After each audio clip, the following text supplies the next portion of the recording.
Всем привет! Сегодня я хочу показать, как сшить вот такой вот бортик с каретной стяжкой, с рюшами и с бантиком. Для этого нам понадобится 2 отреза хлопка размером 62 на 32 сантиметра. Это наша основная часть, основная наша подушка. Для рюшей нам понадобится полоска шириной 14 сантиметров и длиной у меня получилось 138 сантиметров.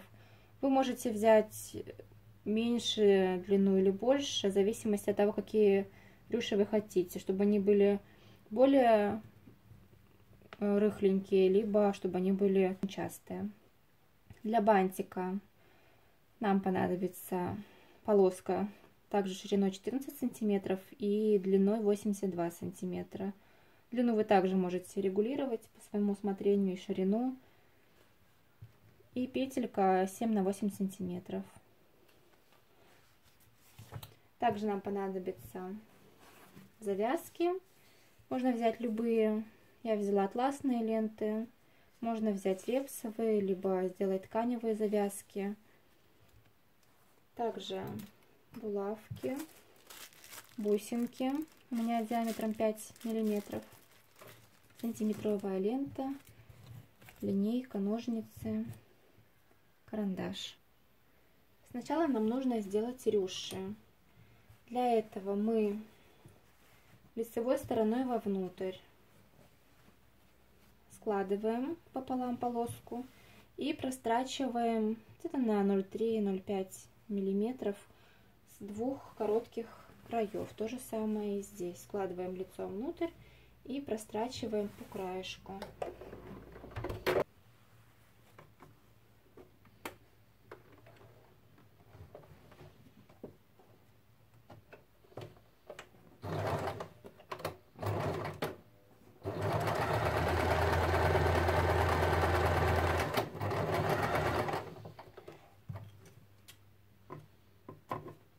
Далее выворачиваем наши уголки, получается, на лицевую сторону. Расправляем. То же самое с другой стороны. И проглаживаем утюгом нашу полоску.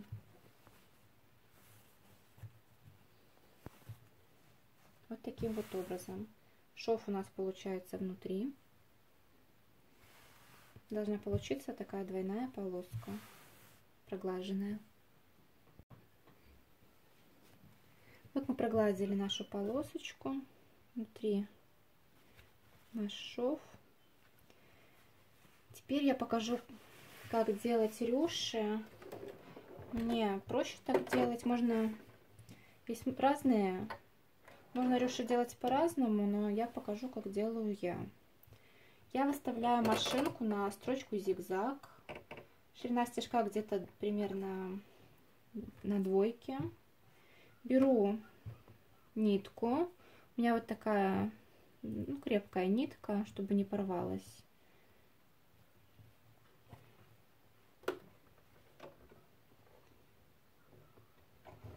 Буду прострачивать я на ширину лапки. Берем нашу ниточку, вот так вот прокладываем, чтобы она была у нас посерединке нашего зигзага, то есть посередине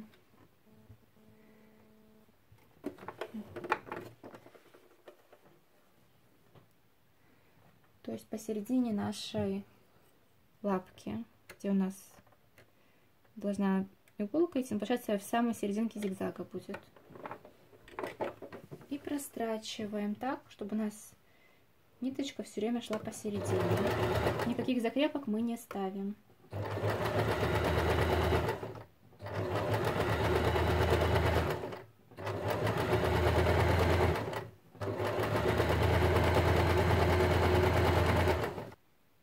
Вот что у нас получается. Зигзаг, а посередине наша ниточка. Итак, берем сначала с самого начального нашего конца. Берем нашу эту среднюю ниточку и вот таким образом мы стягиваем. Можно, конечно, сделать, есть способ, когда прокладывают 2 строчки и эту нитку потом тянут, но мне кажется, это неудобно. Вот так вот я чуть-чуть продела. И вот эту нитку, чтобы она у нас опять не распустилась, наши складочки, мы эту нитку завязываем.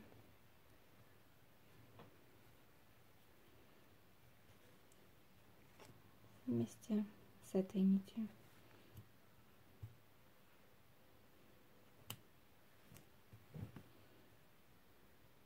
Завязываем на несколько узелков.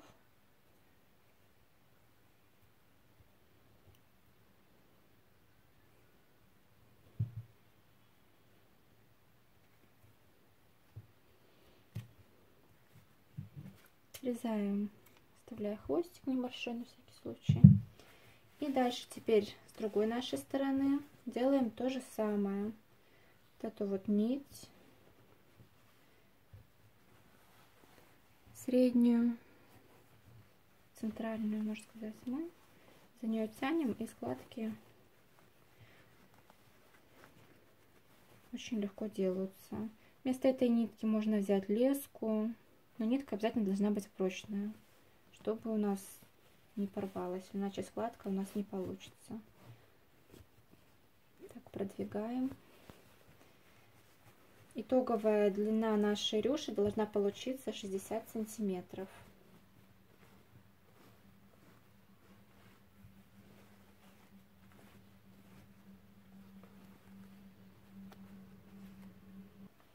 Стараемся делать складочки равномерными, чтобы не было такого, что где-то свободно, а где-то сильно стянуто. Значит, складки будут смотреться некрасиво.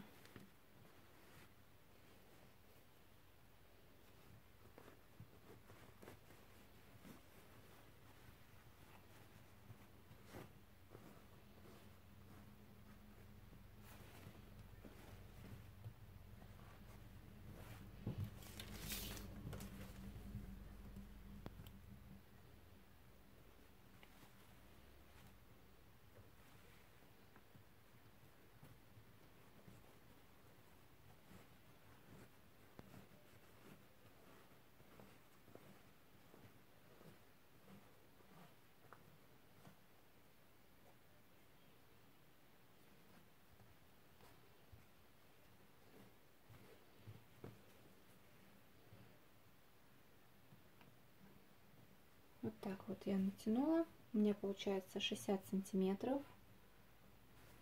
Теперь можно аккуратно завязывать узелок и здесь. Сначала я завязываю 2 нитки зигзага между собой. Аккуратно, чтобы они не порвались. Потом связываю их вместе с средней нитью. Вот так вот. Вот наша рюшечка готова. Можно ее дополнительно еще подрасправить. Такая красивая получилась. Дальше нам нужно сделать наш бантик. Для этого мы берем квадратик наш 7 на 8 и прострачиваем следующим образом. Вот эта вот сторона у нас получается 8 сантиметров. Длинная сторона у нас была 7 сантиметров. Можно сделать наоборот, это не принципиально важно. Можете взять свои размеры, либо вообще бантик не делать. Далее мы берем, когда прострочили, где-то на 0,5 на ширину лапки можно, и продеваем с помощью булавочки.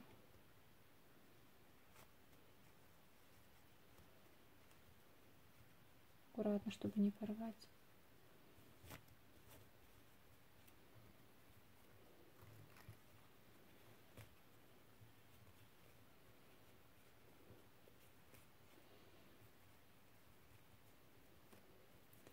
и можно проглаживать. Можно сделать, чтобы шов был посерединке. Можно сделать, чтобы шов был сбоку. Не имеет значения никакого.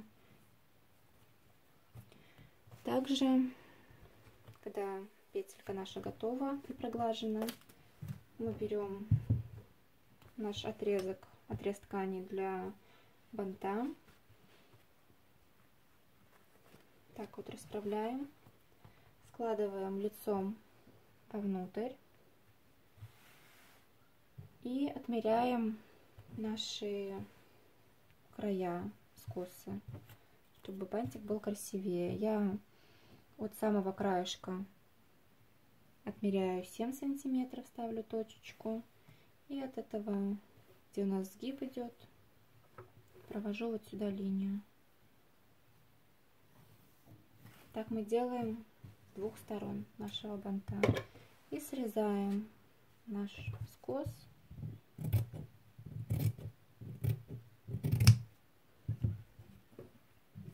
То же самое со второй делаем стороны.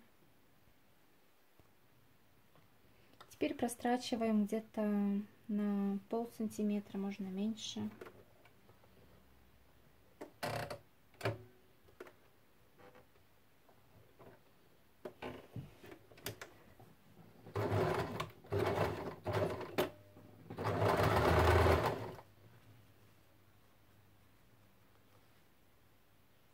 Можно сколоть булавками, чтобы легче было.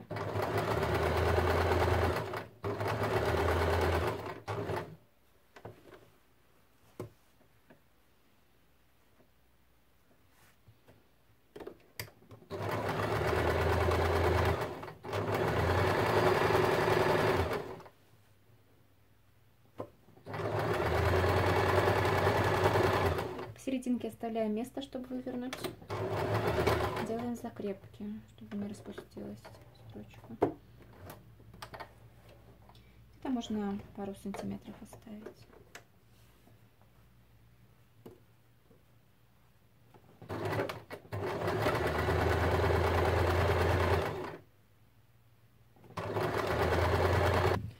Теперь можно поворачивать наш бантик.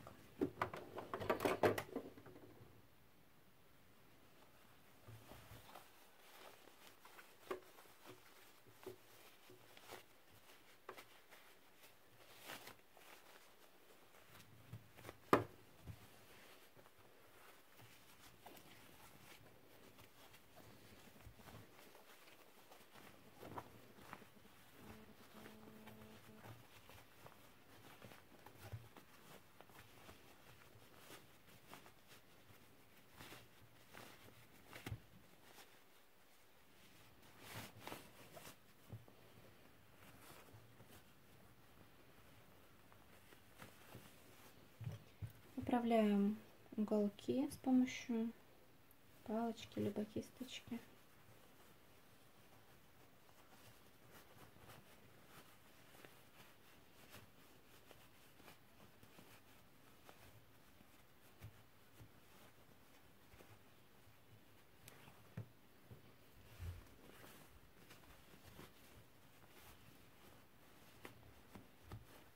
И можно аккуратно прогладить так, чтобы шов наш был посередине. И аккуратно загладить это отверстие и зашить потайным стежком. На этом наш бантик будет почти готов. Теперь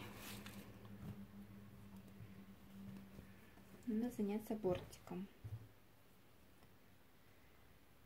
Берем одну половинку, складываем лицом вверх.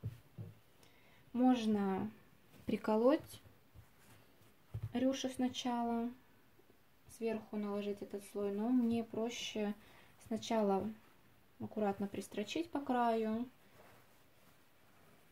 а потом уже пришивать сам бортик. Пришивать мы будем не сначала, нужно отступить где-то сантиметр. Я буду прошивать везде на сантиметр, не на ширину лапки. Мы отмечаем сантиметр Можно линейкой, чтобы в начале и в конце, где будет начинаться и заканчиваться наша рюша.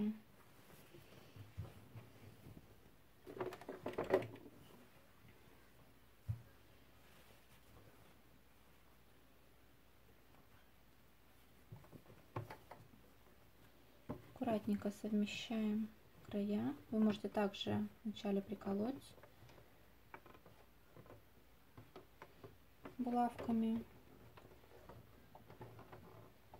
наши отметины. Начинаем пристрачивать.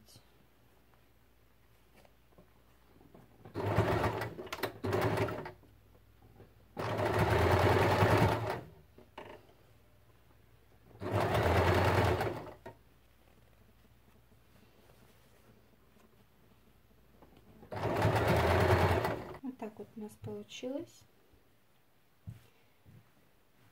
Теперь нам нужно отметить места наших ленточек.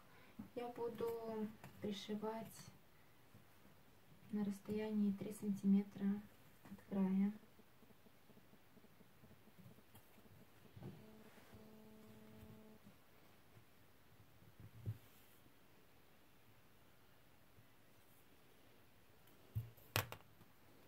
Не забываем про нашу петельку. Мы отмеряем серединку в нашем бортике. Это должно быть 31 сантиметр.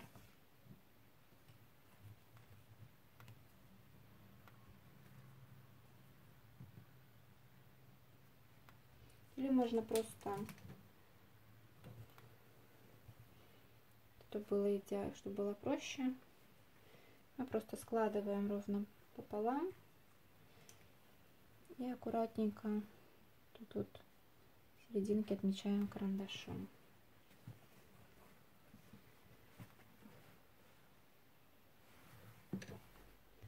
Складываем нашу полосочку пополам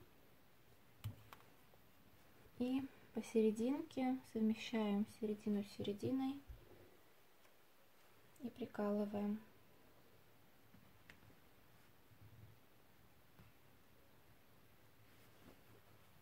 Вот таким образом.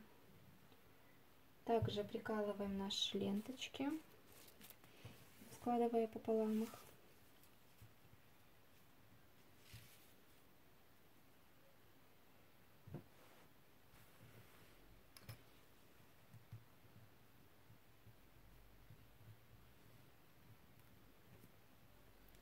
Таким вот образом.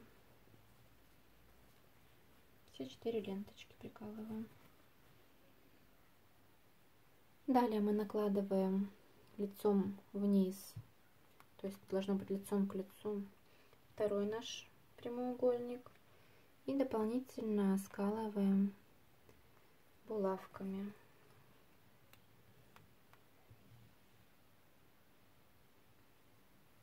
Также, чтобы наши рюши нечаянно не пристрочились к шву, я их аккуратно края заколола булавкой так вовнутрь.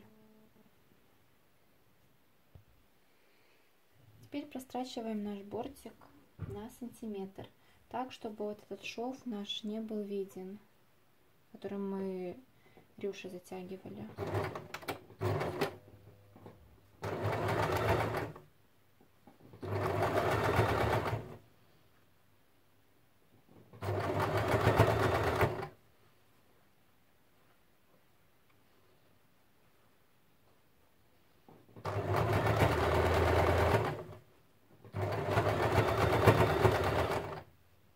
Также не забываем оставить отверстие, чтобы потом вывернуть бортик.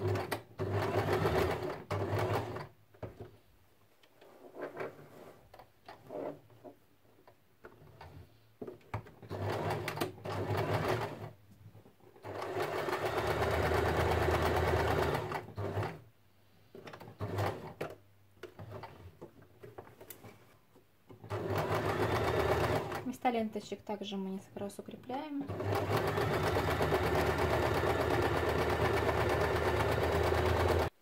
Уголки мы все аккуратненько срезаем под углом 45 градусов.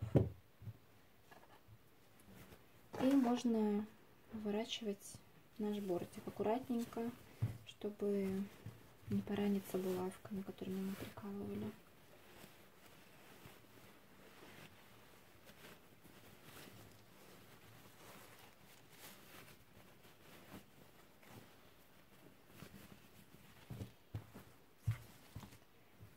Убираем булавки все.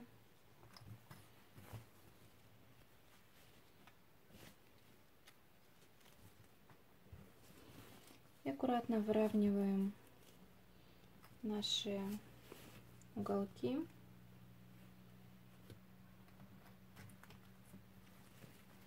С помощью палочки или кисточки.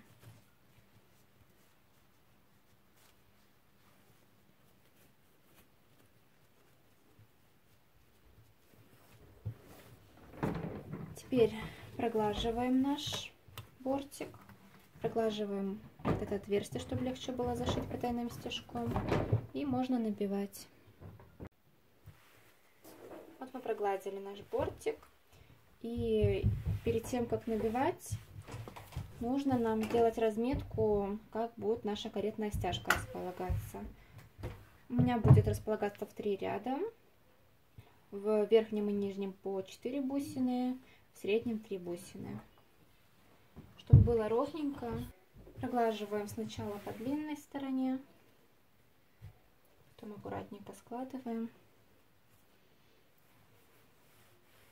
И вот так вот по короткой стороне. Здесь у нас по сгибам стала видна серединка. Ставим точечку.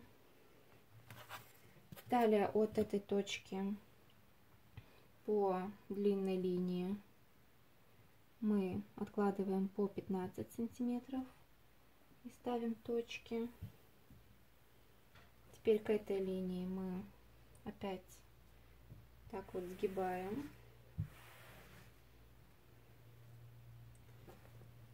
И то же самое вот эту линию. Также стали видны линии.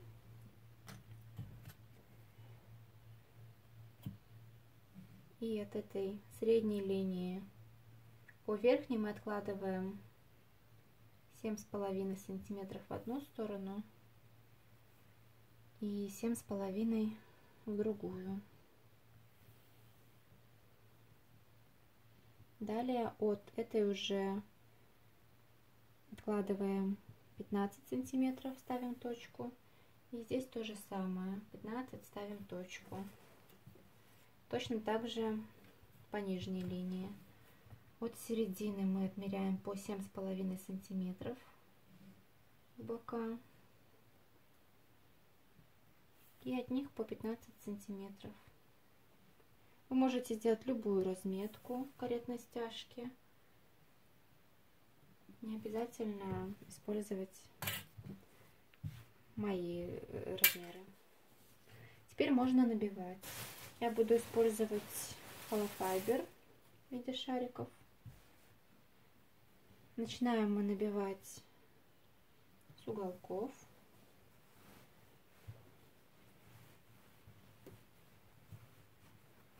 Набиваем мы не сильно плотно и не рыхло. Средненько набиваем, так как мы будем делать каретную стяжку. И нам не нужно, чтобы они были плотно набитые.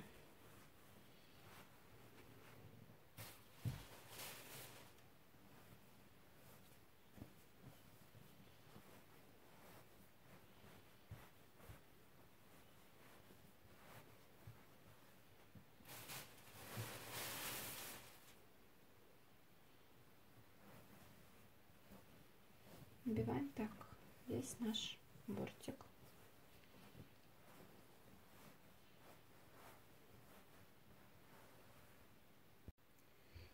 После того, как мы набили, можно заколоть отверстие и зашить потайным стежком. После того, как мы зашили отверстие потайным стежком, аккуратно разравниваем наш бортик. Берем иглу подлиннее, но не сильно толстую. И аккуратно делаем прокол. Можно было с обратной стороны тоже отметить, делать такие же отметки. И с обратной стороны мы вводим опять на лицевую, но не в одну дырочку а где-то в миллиметре, в двух вот той дырочки, чтобы не образовалась большая дырка и бусинка не проскочила. То же самое и здесь. Мы отступаем где-то от узелка, где-то тоже миллиметр-два. Делаем так стежка 2-3 туда-обратно.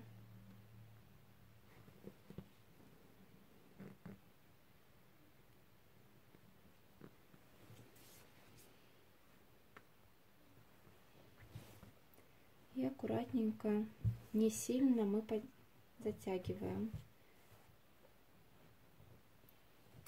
Берем бусинку, продеваем в иголку и опять выводим иглу с обратной стороны. Так тоже повторяем несколько раз,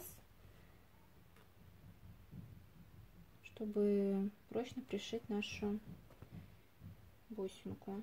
Тоже чуть-чуть подтягиваем. Сильно затягивать не надо, так как образуется дырка с обратной стороны.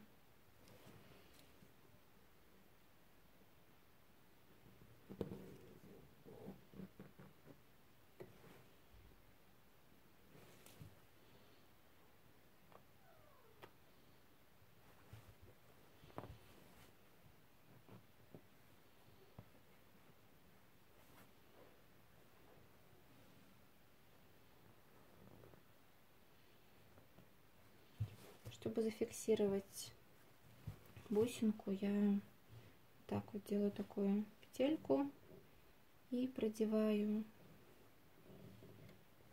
вокруг бусинки. Можно на обратную сторону вывести и завязать узелок.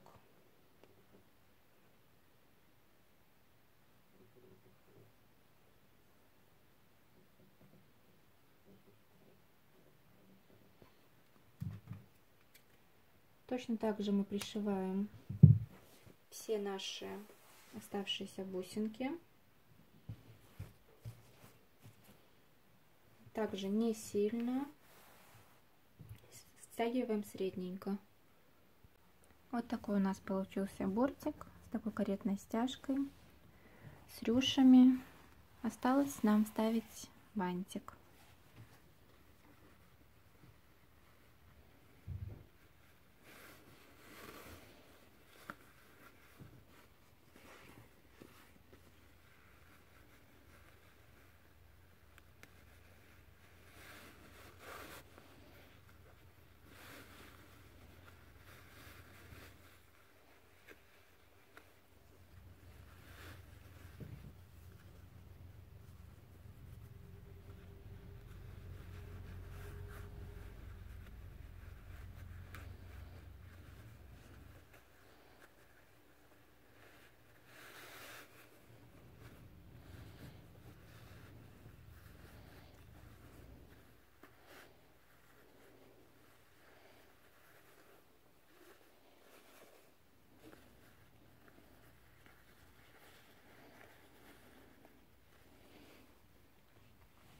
Вот такой у нас получился красивый бортик.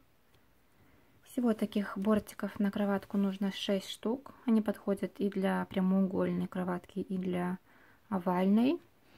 Когда они находятся в кроватке, то получается единый бортик с красивыми рюшами. Если вам понравилось мое видео, ставьте лайк. Подписывайтесь на канал, если не подписались. И если хотите первыми узнавать о новых видео, нажимайте на колокольчик. До свидания.